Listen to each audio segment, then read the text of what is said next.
What changed in Solomon's kingdom due to his sin?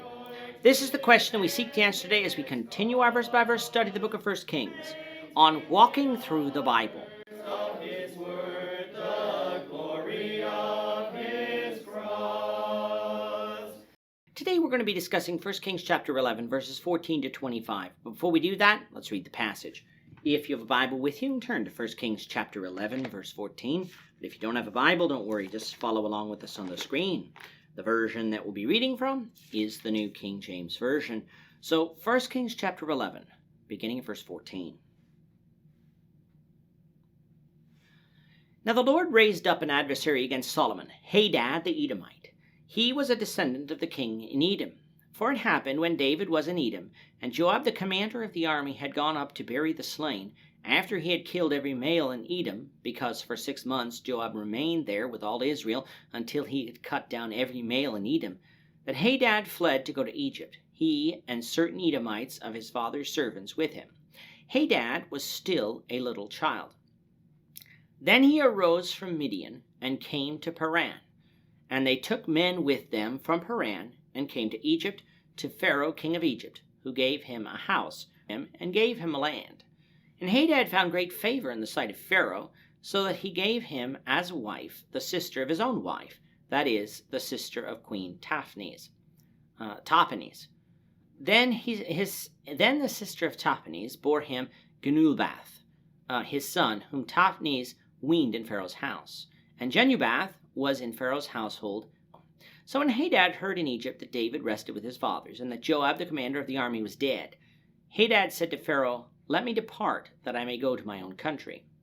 Then Pharaoh said to him, "But what have you lacked with me, that suddenly you seek to go to your own country?"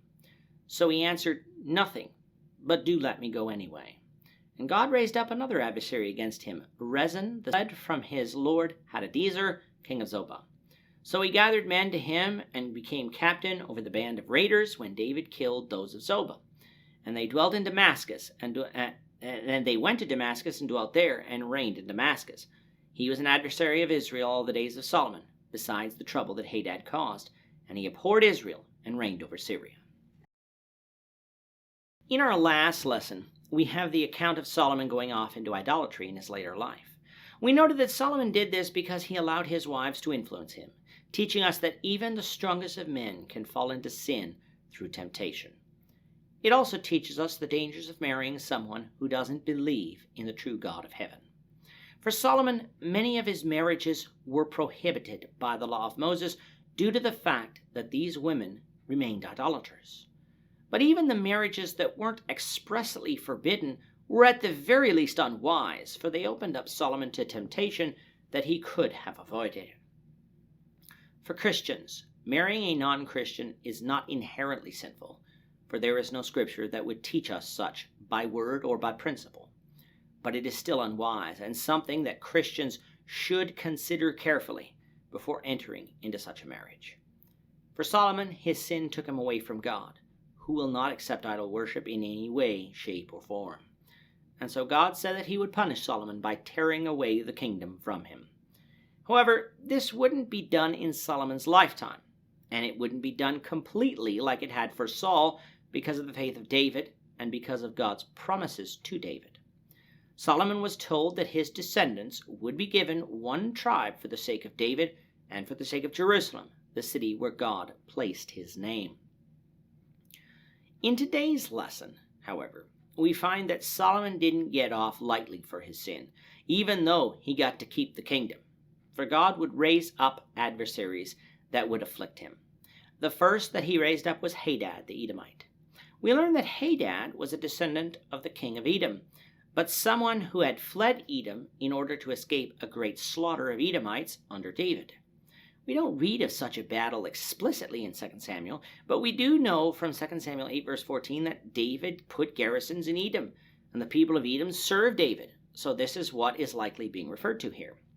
Hadad is described as a little child when he fled, and so 50 to 60 years have likely gone by between the events in the days of David and these ones here in 1 Kings 11, making Hadad an older man, but not so old that he would be described as infirm.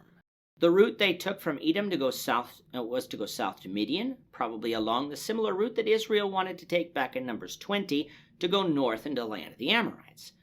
They would then turn north and west towards what we would call the Sinai Peninsula, and then cross it to go into Egypt. While this looks like a long route on our map, it is a well-traveled route by the people of those days due to the mountains in Edom on their western borders. And do remember, this escape would have taken place during the days of David and not Solomon. So Israel would not have had the influence in the south of the Negev they had in Solomon's day.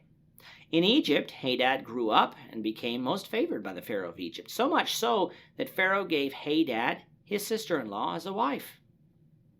But when Hadad had heard that David was dead, he wanted to return home. When Pharaoh asked why, seeing as how he had a great in Egypt, Hadad simply said he wanted to return home. What did Hadad do when he returned? He became an adversary of Solomon, meaning that he became a thorn in his side.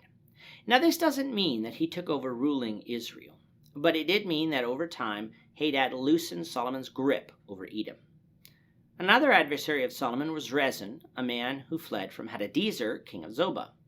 If you recall, this man was involved in helping the Ammonites resist Joab and the army during the same conflict that led to David sinning with Bathsheba. Joab had defeated Hadadezer's army, and these people became Israel's servants, according to 2 Samuel chapter 10. And thus the status quo had stayed these past 50 years or so. But that didn't mean that the people of Syria liked their predicament and didn't try to escape Israel's rule. And with God raising up Rezin, one of Hadadezer's servants, as an adversary to Solomon, it allowed Syria to slowly loosen Solomon's grip on them until they finally broke away and became a major enemy of Israel later on in this book. It is said that Rezin and Hadad were adversaries of Solomon all the days of Solomon. Now this might not make sense to some, for 1 Kings 5 verse 4 said that Solomon had been given rest from every side and that there were no adversaries against him. But let's note one thing. Solomon is the one speaking there, not God. And so this is Solomon's perception, which even still I believe was true. Let's also note that this is still before the 4th year of Solomon's reign, so it is still very early in Solomon's reign that this statement was made, which segues nicely into the last thing to note, is that these adversaries emerged gradually. The people of Syria and Edom didn't like being ruled by Israel, ever. That means there were people in these countries that could be described as adversaries of Solomon, even if they weren't successful. And since they weren't successful, it is why Solomon said what he said in 1 Kings chapter 5. And while Solomon was doing right, God wouldn't allow these men to pose Solomon any threat. However, when Solomon went and served idols, God removed that protection, and these men gradually became more and more of a thorn in Solomon's side. All a result of Solomon's sin. But Hadad and Rezin weren't going to be the ones to cause the breakup of Solomon's kingdom. Another man was. We'll meet him, the Lord willing, in the next lesson. With that, our time is up for today. The Lord willing, we hope you'll join us for tomorrow's discussion of 1 Kings chapter 11, verses 26 to 43, as we continue our walk through the Bible, one verse at a time. Thank you for watching today's episode. We hope that you found it edifying and ask that you not only subscribe to our channel and podcast, but that you like and share this episode among your friends, so that the saving gospel of Jesus Christ can go out to the whole world.